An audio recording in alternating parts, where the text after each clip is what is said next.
حسینیہ۔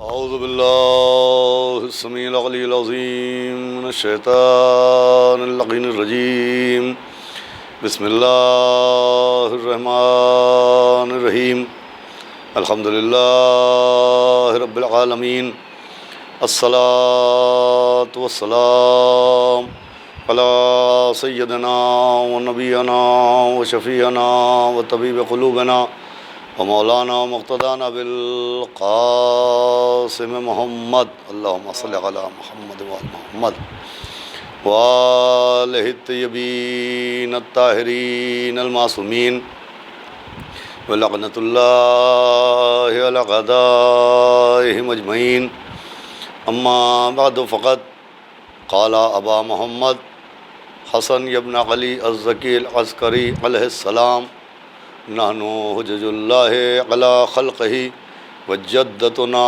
فاطمہ حجت اللہ علینا۔ ایک صلوات پڑھ دے محمد و آل محمد۔ حضرات عزاداران سرکار سید الشہداء اور ماتمدارانوں، سوگوارانوں، پرسادارانوں، اسیران کربلا، آپ کے سامنے 11ویں امام حسن عسکری علیہ السلام کی جس حدیث کی تلاوت کا شرف حاصل کیا، اور جس حدیث کی روشنی میں ذات جناب زہرا معصومین کے لیے اسوہ حسنہ کے عنوان سے بطفیل چہاردہ معصومین علیہم السلام، اور خصوصاً بتصدق معصوم عالم بنت رسول حضرت بطول جناب فاطمہ الزہرا سلام اللہ علیہا گفتگو کا سلسلہ جاری و ساری ہے۔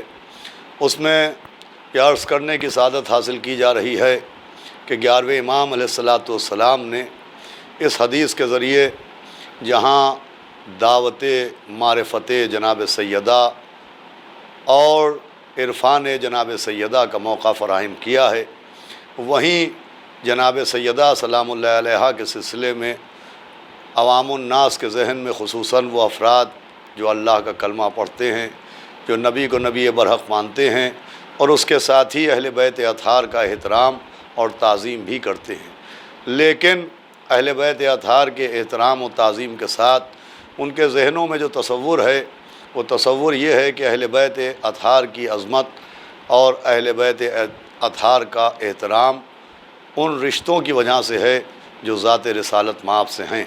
تو بے شک یہ بھی ہے کہ اہل بیت اطہار پیغمبر کے رشتہ دار بھی ہیں، لیکن ان کی عظمت اور ان کی مودت اور ان کے احترام اور ان کی تعظیم کا جو حکم دیا گیا ہے، وہ صرف رشتے کی بنیاد پر نہیں دیا گیا ہے، رشتوں کے ساتھ ساتھ اہل بیت اطہار کے عہدوں کو، ان کے مرتبوں کو، ان کی ولایت کو ماننا بھی ضروری ہے۔ چنانچہ اسی تصور کو تبدیل کرنے کے لیے اور خصوصاً جناب معصوم عالم کی معرفت کے لیے 11ویں امام علیہ السلام نے جو حدیث بیان فرمائی، اس میں آپ نے فرمایا کہ ہم تمام اللہ کی مخلوقات پر اللہ کی حجت ہیں، لیکن ہمارے لیے ہماری دادی جناب فاطمہ زہرا سلام اللہ علیہا ہمارے لیے ہم پر اللہ کی حجت ہیں۔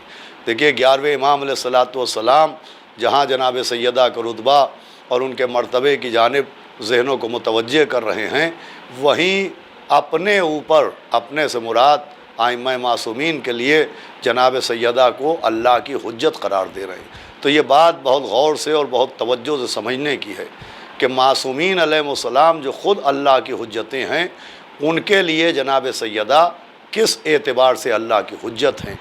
تو حجت کا معنی دلیل بھی ہوتا ہے۔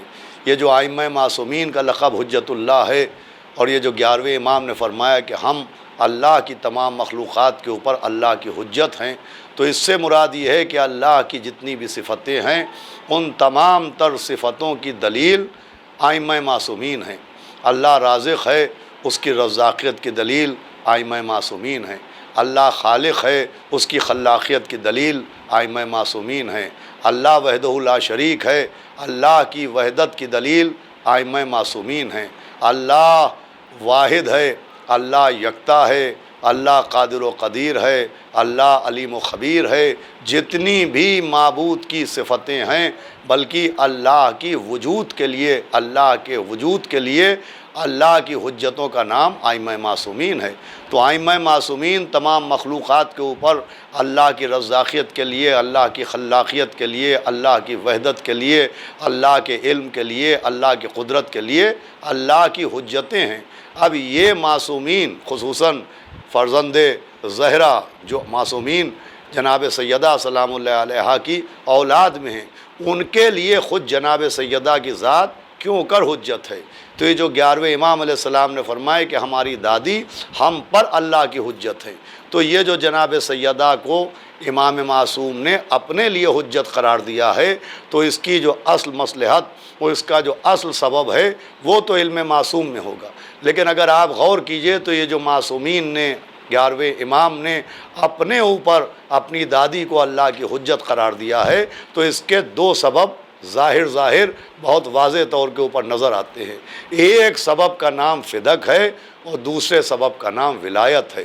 بھئی یہ فدق اور ولایت کے مسئلے میں جناب سیدہ تمام معصومین کے لیے اللہ کی حجت کی حیثیت رکھتی ہے۔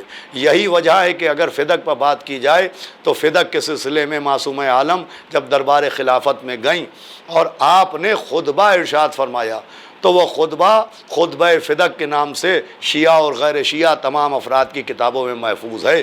لیکن جناب سیدہ سلام اللہ علیہا نے وہ جو خطبہ دیا جس کو خطبہ فدق کہا جاتا ہے، تو جناب سیدہ کے اس خطبے کے ارشاد فرمانے کے بعد اس خطبے کی حفاظت معصومین علیہم السلام نے، خصوصاً اولاد ابو طالب نے، خاندان رسالت نے اس خطبے کی حفاظت ویسے ہی کی ہے جیسے اللہ نے اپنے ذکر کی حفاظت کی ہے، جیسے اللہ نے اپنے قرآن کی حفاظت کی ہے۔ چنانچہ روایات میں موجود ہے کہ خاندان رسالت کے افراد معصومین علیہم السلام خود نسلاً بعد نسل اپنے گھر کے طفلان کو، اپنے گھر کے بچوں کو خطبہ فدق ازبر کراتے تھے، ایک کے بعد دوسری نسل اور دوسری نسل کے بعد تیسری نسل۔ یہ سلسلہ لامتناہی تھا کہ معصومین علیہ السلام کے گھروں میں اپنے بچوں کو خطبہ فدق یاد دلایا جاتا تھا، اس لیے کہ جناب سیدہ جو فدق کے لیے دربار خلافت میں گئیں تو اس مسئلہ فدق کو ملت مسلمہ کو بھی سمجھنا چاہیے اور ہم کو آپ کو بھی سمجھنا چاہیے۔ دیکھیے یہ فدق کا مسئلہ صرف زمین و جائیداد کا مسئلہ نہیں ہے، فدق کا مسئلہ صرف باغ و باغات کا مسئلہ نہیں ہے، فدق کا مسئلہ صرف پراپرٹی کا مسئلہ نہیں ہے، فدق کا مسئلہ صرف حق زہرا کا مسئلہ نہیں ہے۔ یہ جملہ اور گفتگو کا آغاز کروں گا کہ فدق کا مسئلہ صرف زمین و جائیداد کا مسئلہ یا باغ و باغات کا مسئلہ نہیں ہے، بلکہ فدق کا مسئلہ وراثت کا مسئلہ نہیں ہے، فدق کا مسئلہ اللہ کی عدالت کا مسئلہ ہے۔ جناب سیدہ نے جو خطبہ فدق دیا اور جناب سیدہ کا خطبہ فدق جو معصومین علیہ السلام کی جانب سے محفوظ کیا گیا اور گھر کے بچوں کو تعلیم کیا گیا، تو اس کا سبب یہی ہے کہ فدق کا تعلق صرف وراثت سے نہیں ہے، فدق کا تعلق اللہ کی عدالت سے ہے۔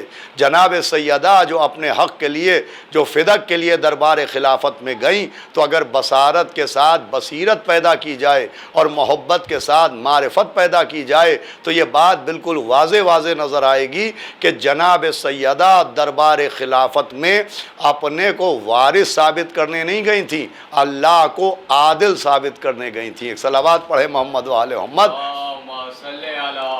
بھائی جناب سیدہ اپنی وراثت کے لیے نہیں گئی تھی، جناب سیدہ دربار میں دلیل عدالت کے لیے گئی تھی، اس لیے کہ اگر جناب سیدہ وارث فدق نہیں ہے تو اس سے جناب سیدہ کی وراثت پر معاذ اللہ اثر نہیں پڑتا ہے، بلکہ اللہ کی عدالت کی طرف انگلیاں اٹھیں گی، اس لیے کہ اللہ کی عدالت کا تقاضا یہ ہے کہ اللہ نے اپنے نبی کے ذریعے تمام تر افراد کو ان کے حقوق سے سرشار کیا اور پیغمبر کے ذریعے اللہ نے حقوق کی ترویج کی، حقوق کی تبلیغ کی کہ اللہ کا کیا حق ہے، نبی کا کیا حق ہے، اماموں کا کیا حق ہے، پڑوسیوں کا کیا حق ہے، قرابت داروں کا کیا حق ہے، رشتہ داروں کا کیا حق ہے، تمام تر حقوق پیغمبر کے ذریعے پہنچائے گئے۔ اب اگر یہ مان لیا جائے کہ پیغمبر اسلام کے ذریعے اللہ نے سب کا حق دلوایا، لیکن خود پیغمبر کی بیٹی کو صرف بیٹی ہونے کی بنیاد کے اوپر حق سے محروم کر دیا گیا، تو اس سے سیدہ کی وراثت پر اثر نہیں پڑے گا، اس سے اللہ کی عدالت پر اثر پڑے گا۔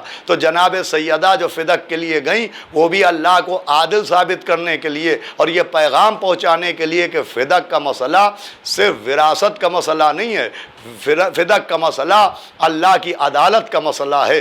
اسی لیے تمام معصومین علیہ السلام نے، ائمہ معصومین علیہ السلام نے اپنی جدہ کو جو حجت قرار دیا ہے، تو یہ مسئلہ فدق کی وجہ سے حجت قرار دیا ہے، اس لیے کہ فدق کا انکار نہیں ہے، اصلاً اللہ کے عدل کا انکار ہے، اللہ کی عدالت کا انکار ہے۔ صلوات بھیجے محمد و آل محمد۔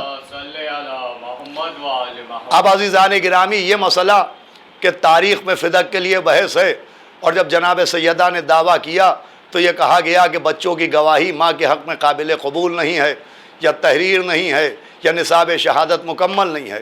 تو میں فدق کے مسئلے پہ یہ عرض کرتا ہوں کہ بھئی گواہیاں مکمل تھیں کہ نہیں، نصاب شہادت مکمل تھا کہ نہیں، اس کو آپ کنارے رکھیے، صرف اپنی کتابوں کو دیکھ کے، میں غیر شیعہ افراد سے مخاطب ہوں، صرف اپنی کتابوں کو دیکھ کے بتائیے کہ جناب سیدہ نے فدق کے لیے دعویٰ کیا تھا کہ نہیں، بھئی تحریر فدق تھی کہ نہیں، ہبہ نامہ تھا کہ نہیں، مولا حسن مولا حسین کی گواہی جناب سیدہ کے حق میں قابل قبول ہے کہ نہیں، مولا علی و جناب ام ایمن کی گواہی جناب سیدہ کے حق میں قابل قبول ہے کہ نہیں۔ اس مسئلے کو کنارے رکھیے، صرف کتابیں دیکھ کے بتائیے کہ جناب سیدہ نے دعویٰ کیا تھا کہ نہیں۔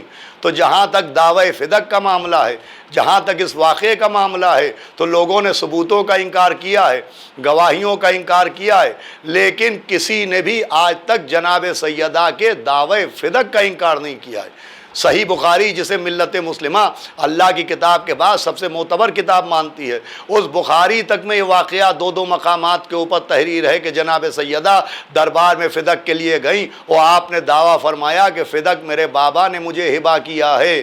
تو گواہیوں کا انکار کیا جا سکتا ہے، ثبوتوں کا انکار کیا جا سکتا ہے، دلیلوں کا انکار کیا جا سکتا ہے، تحریر فدق کا انکار کیا جا سکتا ہے، ہبہ نامے کا انکار کیا جا سکتا ہے، لیکن جناب سیدہ دربار میں گئی تھیں، اس کا انکار نہیں کیا جا سکتا۔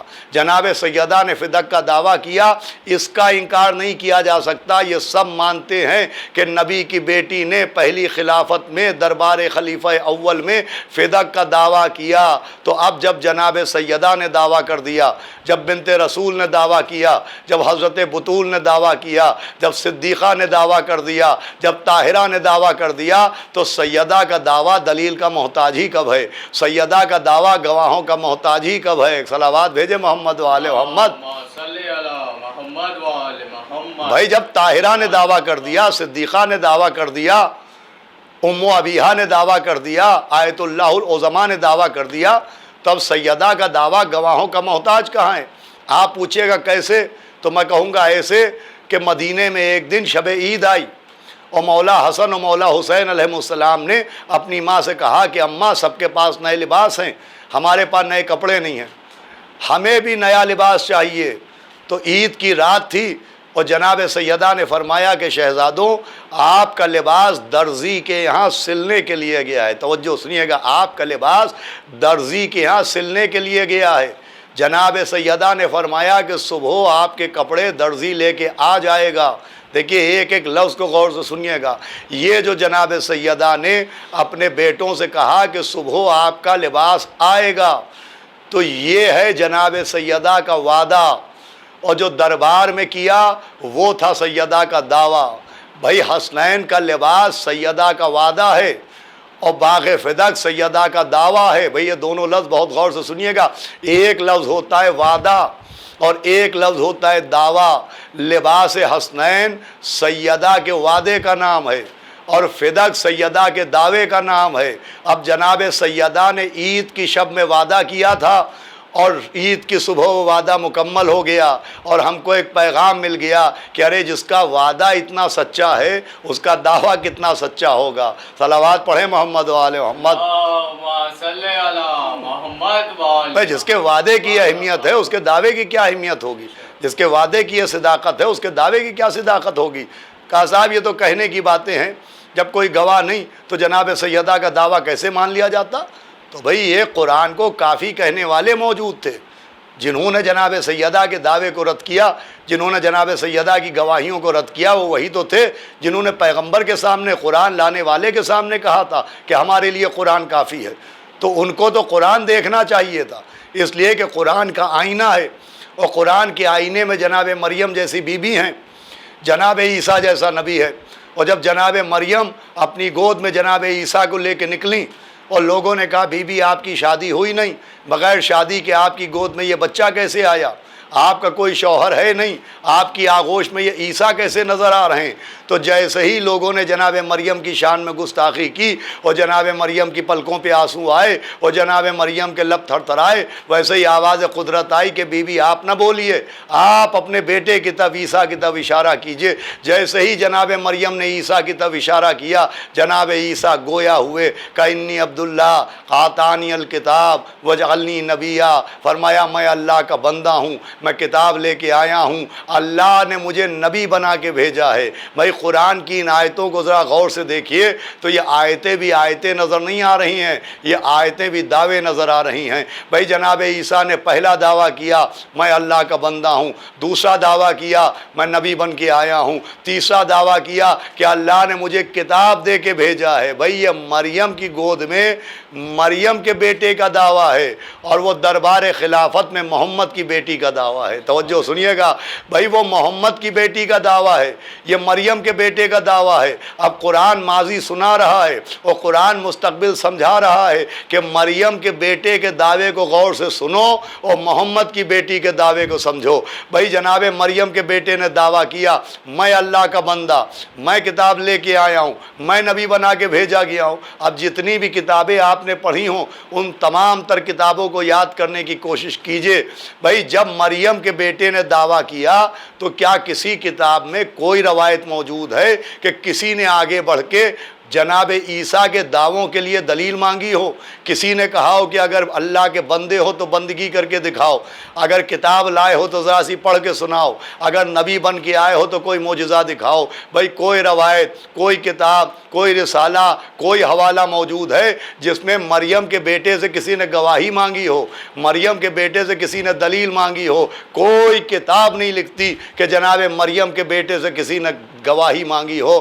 بڑے افسوس کی بات ہے کہ مریم کے بیٹے نے تین دعوے کیے اور ایک گواہی نہیں مانگی گئی، اور محمد کی بیٹی نے ایک دعویٰ کیا اور وہاں گواہ مانگے گئے، وہاں دلیل مانگی گئی۔ حالانکہ ایک فرق اور ہے، بھائی مریم کے بیٹے نے جن لوگوں کے بیچ میں دعوے کیے تھے وہ مشرکوں کا مجمع تھا، وہ کافروں کا مجمع تھا، مگر محمد کی بیٹی نے جن لوگوں کے بیچ میں دعویٰ کیا وہ نام نہاد مسلمانوں کا مجمع تھا۔ بھائی مریم کے بیٹے نے، جناب عیسیٰ نے کافروں کے مجمع میں دعویٰ کیا اور بنت رسول نے مسلمانوں کے مجمع میں دعویٰ کیا، لیکن افسوس کی بات ہے کہ مریم کے بیٹے سے کافروں نے گواہی نہیں مانگی، مریم کے بیٹے سے مشرکوں نے دلیل نہیں مانگی، مگر محمد کی بیٹی سے مسلمانوں نے گواہ مانگے، مسلمانوں نے دلیلیں مانگی۔ مجھے کہنے دیجئے کہ اس کا مطلب تو یہ ہوا کہ نئے مسلمانوں سے پرانے کافر اچھے تھے۔ صلوات پڑھے محمد و آل محمد۔ بھائی جناب عیسیٰ سے کسی نے کوئی گواہی مانگی؟ جناب عیسیٰ سے کسی نے کوئی دلیل مانگی؟ اچھا جناب عیسیٰ نے کہا انی عبداللہ، میں اللہ کا بندہ ہوں، تو چلیے بندگی کے لیے گواہ نہیں مانگے تو نہیں مانگے، عبادت کے لیے دلیل نہیں مانگی تو نہیں مانگی، لیکن دوسرا دعویٰ انی عبداللہ آتانی الکتاب، کہ میں کتاب لے کے آیا ہوں۔ یہ بات بہت قابل توجہ ہے کہ جناب عیسیٰ یہ دوسرا دعویٰ کر رہے ہیں کہ میں کتاب لے کے آیا، تو یہ کس کتاب کی بات کر رہے ہیں؟ تو یہ جناب عیسیٰ پر انجیل نازل ہوئی تھی، تو یہ جناب عیسیٰ انجیل کی بات کر رہے ہیں کہ میں کتاب لے کے آیا ہوں، میں انجیل لے کے آیا ہوں۔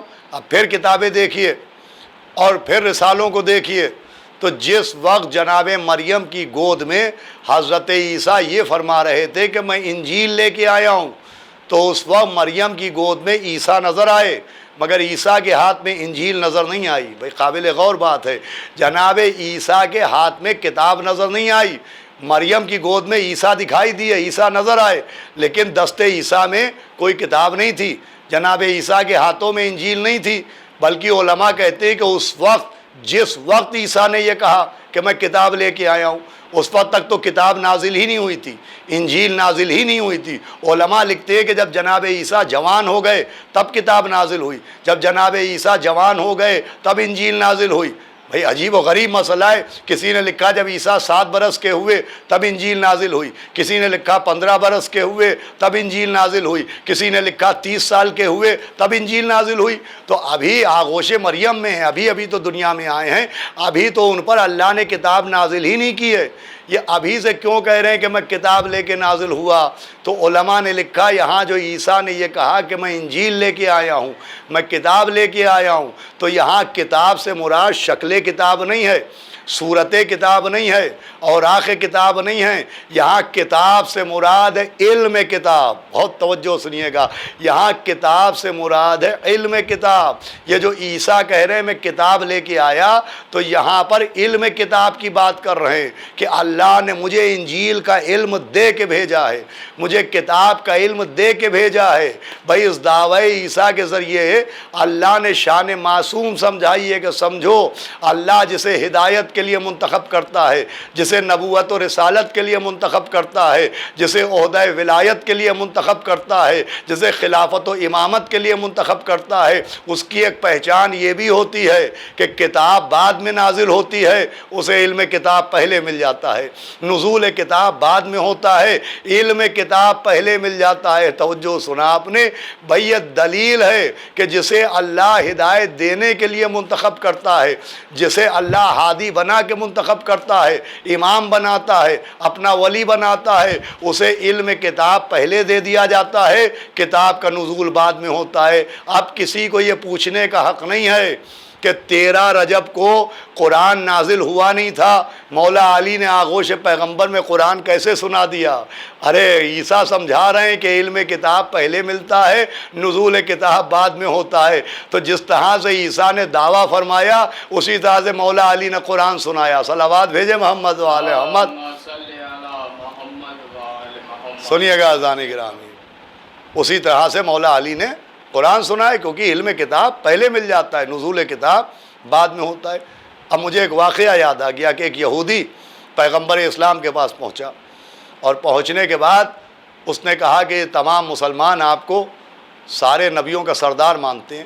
پیغمبر نے کہا بے شک، اللہ نے مجھے سید الانبیاء بنایا ہے، سید المرسلین بنایا ہے. تو کہا آپ جب سارے نبیوں کے سردار ہیں تو آپ کا رتبہ اور آپ کے اختیار ہر نبی سے زیادہ ہوں گے. فرمائے بے شک میرا رتبہ اور میرا اختیار ہر نبی ہر رسول سے زیادہ ہے. تو کہا میں یہی پوچھنے آیا ہوں کہ جب آپ سارے نبیوں سارے رسولوں سے افضل ہیں تو آپ حضرت عیسیٰ سے بھی افضل ہوں گے؟ فرمائے بے شک میں حضرت عیسیٰ سے بھی افضل ہوں. کہ یہ بتائیے کہ جب آپ ان سے افضل ہیں تو وہ تو دنیا میں آتے ہی اپنی والدہ کی گود میں گفتگو کرنے لگے، وہ تو کلام کرنے لگے. جب آپ ان سے افضل ہیں تو آپ دنیا میں آتے ہی گفتگو آپ نے کیوں نہ کی؟ آپ دنیا میں آتے ہی کیوں نہ بولے؟ آپ نے دنیا میں آتے ہی کلام کیوں نہ کیا؟ پیغمبر مسکرائے فرمایا احمق، میں بغیر باپ کے پیدا ہوا ہوں جو بولنے لگتا؟ صلوات بھیجے محمد و آل محمد. پیغمبر نے فرمایا کیا میں بغیر باپ کے پیدا ہوا جو گفتگو کرنے لگتا؟ یہ کہنے کے بعد نبی نے کہا سنو، جناب عیسیٰ جو دنیا میں آتے ہی آغوش مریم میں بولنے لگے تو وہ اپنا مرتبہ اپنی شان دکھانے کے لیے نہیں بولے، وہ جناب مریم کی عصمت سمجھانے کے لیے بولے، وہ جناب مریم کی عظمت سمجھانے کے لیے بولے. لیجئے ایک بات اور سمجھ میں آئی کہ جب بھی کوئی معصوم یا جہاں بھی کوئی معصوم دنیا میں آتے ہی بولنے لگتا ہے تو اپنا مرتبہ دکھانے کے لیے نہیں بولتا ہے، کسی اور معصوم کی عظمت سمجھانے کے لیے بولتا ہے. ماضی نے مستقبل سمجھایا کہ جیسے آغوش مریم میں عیسیٰ بولے تو اپنی شان دکھانے کے لیے نہیں بولے، عظمت مریم سمجھانے کے لیے بولے. تو بھئی جس طرح سے آغوش مریم میں عیسیٰ نے عظمت مریم سمجھانے کے لیے کلام کیا ہے، ویسے ہی 13 رجب کو مولا علی نے آغوش پیغمبر میں جو قرآن سنایا تو یہ عظمت محمد سمجھانے کے لیے کلام سنایا. صلوات بھیجے محمد و آل محمد. بھئی جیسے عیسیٰ آغوش مریم میں بولے تاکہ عظمت مریم سمجھ میں آئے، ویسے ہی 13 رجب کو میرا مولا آغوش محمد میں بولا تاکہ عظمت محمد صلی اللہ علیہ وآلہ وسلم سمجھ میں آئے. صلوات بھیجے محمد و آل محمد.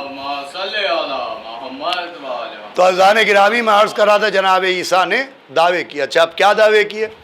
انی عبداللہ، میں اللہ کا بندہ ہوں، آتانی الکتاب، میں کتاب لے کے آیا ہوں، وجعلنی نبیہ، اللہ نے مجھے نبی بنا کے بھیجا ہے. بات کیا ہوئی تھی؟ بات یہ ہوئی تھی کہ لوگوں نے جناب مریم کے کردار کی جانب معاذ اللہ انگلیاں اٹھائی تھیں اور کہا تھا آپ کی شادی ہوئی نہیں اور بغیر شادی کے آپ کی گود میں بچہ کیسے؟ تو اعتراض ہوا تھا جناب مریم پر. تو ہونا کیا چاہیے تھا؟ ہونا یہ چاہیے تھا کہ جناب عیسیٰ جناب مریم کے کردار کی خوبیاں بیان کرتے، ان کی عبادت کا ذکر کرتے، ان کی ریاضت کا ذکر کرتے، ان کی شرافت کا ذکر کرتے. وہ قابل توجہ بات ہے بھائی، ہونا یہ چاہیے تھا. اعتراض بی بی مریم پر ہوا تو جناب عیسیٰ کو چاہیے تھا کہ جناب مریم کے کردار کی خوبیاں بیان کرتے، ان کی عصمت بیان کرتے، ان کی عبادت بیان کرتے، ان کی ریاضت بیان کرتے، ان کے لیے دلیلیں پیش کرتے، ان کے لیے گواہی دے دیتے، ان کے لیے ثبوت پیش کرتے. توجہ فرمائیے گا آپ. لیکن جناب عیسیٰ نے جناب مریم کا نام بھی نہیں لیا. یہ عجیب و غریب منزل ہے. جناب عیسیٰ نے بی بی مریم کا ذکر بھی نہیں کیا. اعتراض بی بی مریم پر ہوا تھا، قصیدہ اپنا سنایا. اعتراض بی بی مریم پر ہوا، عہدہ اپنا سنایا. اعتراض بی بی مریم پر ہوا، شان اپنی بیان فرمائی. میں کہوں گا اے روح اللہ، اے کلمت اللہ. ارے اعتراض بی بی مریم پر ہوا ہے، آپ ان کے لیے گواہی دیجئے، آپ ان کے لیے ثبوت پیش کیجئے، آپ ان کے کردار کی اہمیت بیان کیجئے، آپ ان کی عبادت و ریاضت بیان کیجئے. یہ آپ اپنا قصیدہ کیوں پڑھ رہے ہیں؟ بی بی مریم کا نام تک کیوں نہیں لے رہے ہیں؟ آواز دیں گے یہی تو سمجھانا چاہ رہا ہوں کہ جس کا بیٹا نبی ہو وہ گواہوں کی محتاج نہیں ہوتی، جس کا بیٹا رسول ہو وہ گواہوں کی محتاج نہیں ہوتی. اب دنیا یہیں پر رک کے سمجھ لے. ارے جس کا ایک بیٹا نبی ہو جب وہ گواہوں کی محتاج نہیں، تو جس کے 11 بیٹے امام ہوں، صلوات پڑھے محمد و آل محمد. ارے بھائی جس کا ایک بیٹا نبی ہو جب وہ گواہوں کی محتاج نہیں ہے، تو جس کے 11 بیٹے امام ہوں، بلکہ لفظ کو بدلوں، جس کا ایک بیٹا نبی ہو جب وہ ثبوتوں کی محتاج نہیں، تو جس کا بابا نبی ہو، جس کا شوہر ولی ہو، جس کے بیٹے اللہ کی حجتیں ہوں، اور جو خود حجتوں پر اللہ کی حجت ہو، وہ گواہوں کی کہاں سے محتاج ہے؟ صلوات پڑھے محمد و آل محمد. خزان گرامی، ہو سکتا ہے کوئی کہے کہ صاحب دلیل یہ تھوڑی ہے کہ جس کا بیٹا نبی ہو. دلیل یہ بنے گی جو نبی کی ماں ہو وہ گواہوں کی محتاج نہیں. وہ گفتگو تمام ہو رہی ہے کہ جو نبی کی ماں ہو وہ گواہوں کی محتاج نہیں. جناب مریم عیسیٰ کی ماں تھی، تو جو نبی کی ماں ہو وہ گواہوں کی محتاج نہیں. جو نبی کی ماں ہو وہ گواہوں کی محتاج نہیں. اب سمجھ میں آیا نبی نے کیوں کہا تھا کہ یا فاطمہ انت ام ابیہا، اے فاطمہ آپ اپنے باپ کی ماں ہیں. صلوات بھیجے محمد و آل محمد.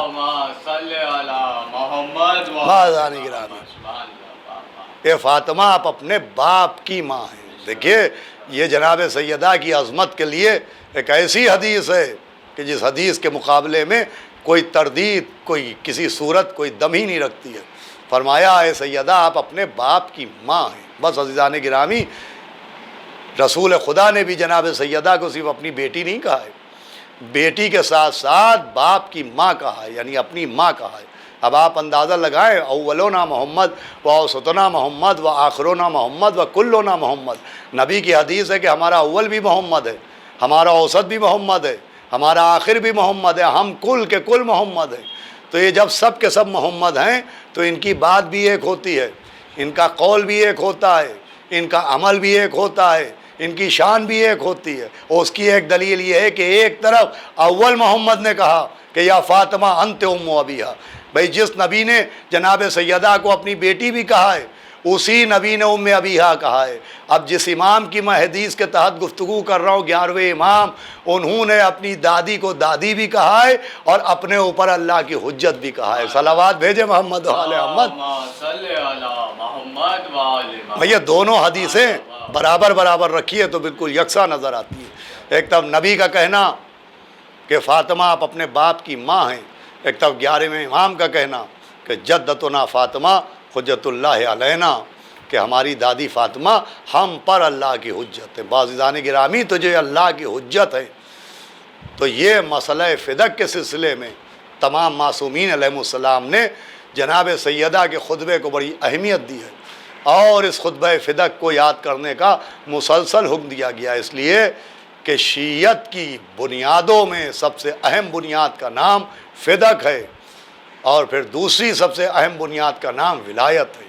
ان دونوں مسئلوں میں تمام معصومین کے لیے جناب سیدہ حجت ہیں۔ یہ جو امام نے فرمایا کہ ہماری دادی ہم پر ہمارے لیے حجت ہیں، اللہ کی حجت ہے، تو یہ فدق کے مسئلے میں حجت ہیں، اس لیے کہ فدق صرف فدق کا مسئلہ نہیں ہے، صرف وراثت کا مسئلہ نہیں ہے، میں نے عرض کیا اللہ کی عدالت کا مسئلہ ہے۔ اسی لیے معصومہ کونین دربار فدق میں گئیں، وہ آپ نے وہ بے مثال وہ شاندار خطبہ ارشاد فرمایا جسے خطبہ فدق کہتے ہیں، اور پھر خطبہ دینے کے بعد آپ نے اتمام حجت کیا، اور اس کے بعد جب آپ کو آپ کے حق سے محروم کرنے کا اعلان کیا گیا تو آپ آنکھوں میں آنسو لیے ہوئے گریا کرتی ہوئی اپنے بیت الشرف میں داخل ہوئیں۔ جیسے ہی بی بی گھر میں داخل ہوئیں ویسے ہی 5 برس کی زینب اپنی ماں کے قدموں سے لپٹ گئیں، آواز دی زینب نہ رو، باغ فدق نہ ملا تو باغ جنا تو ہمارا ہے۔ فرمایا اماں اس لیے نہیں رو رہی ہوں کہ فدق چھن گیا، میں اس لیے رو رہی ہوں کہ آپ دن بھر دربار میں کھڑی نہیں، کسی نے آپ سے بیٹھنے کو بھی نہ کہا۔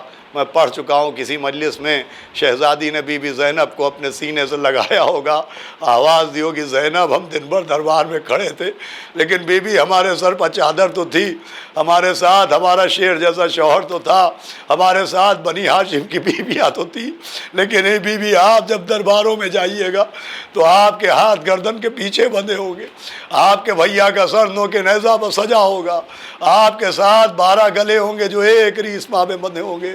بس عزیزو اب مصائب کی منزل ہے، وہ مجلس تمام ہو رہی ہے، لیکن مصائب ہی مال مجلس ہوتے ہیں۔ یہ سارا اہتمام اس لیے ہوتا ہے کہ گریہ بھر حسین ہو، اور گریہ بھر حسین نہیں ہے بھئی، یہ تو بیماری کا زمانہ ہے، بہت سی مجلسیں آن لائن چل رہی ہیں، لوگ اپنے گھروں میں بیٹھے ہوئے مجلسیں سن رہے ہیں، لیکن وہ مجلسیں جن میں مجمع بھی موجود ہوتا ہے، وہ مجلسیں جو پورے اہتمام کے ساتھ ہوتی ہیں، وہ مجلسیں جو فرش اعضاء پر بیٹھ کے سنی جاتی ہیں، پڑھی جاتی ہیں، ان مجلسوں میں آپ نے دیکھا ہوگا کہ جب کوئی ذاکر فضائل پڑھتا ہے تو مجمع سے نعروں کی آوازیں آتی ہیں، داد و تحسین کی آواز آتی ہے، سبحان اللہ و جزاک اللہ کی آواز آتی ہے۔ تو یہ جو نعروں کی آوازیں ہوتی ہیں، اس سے ثواب کے ساتھ ساتھ جب مومنین نعرہ لگا دیتے ہیں یا صلوات پڑھ دیتے ہیں یا جزاک اللہ کہہ دیتے ہیں یا سبحان اللہ کہہ دیتے ہیں تو پڑھنے والے کو قوت و طاقت مل جاتی ہے۔ لیکن عزیزو جب مصائب میں آپ بآواز بلند رونے لگتے ہیں، جب آپ گریہ کرتے ہیں تو یہ آپ کے بآواز بلند رونے سے اس بیوی کو راحت ملتی ہے جس کی پسلیاں توڑ ڈالی گئیں، جس کے محسن کو مار ڈالا گیا، جس کا گھر جلا دیا گیا، جس نے ایک ہی سوال کیا تھا بابا میرے لال پر روئے گا کون۔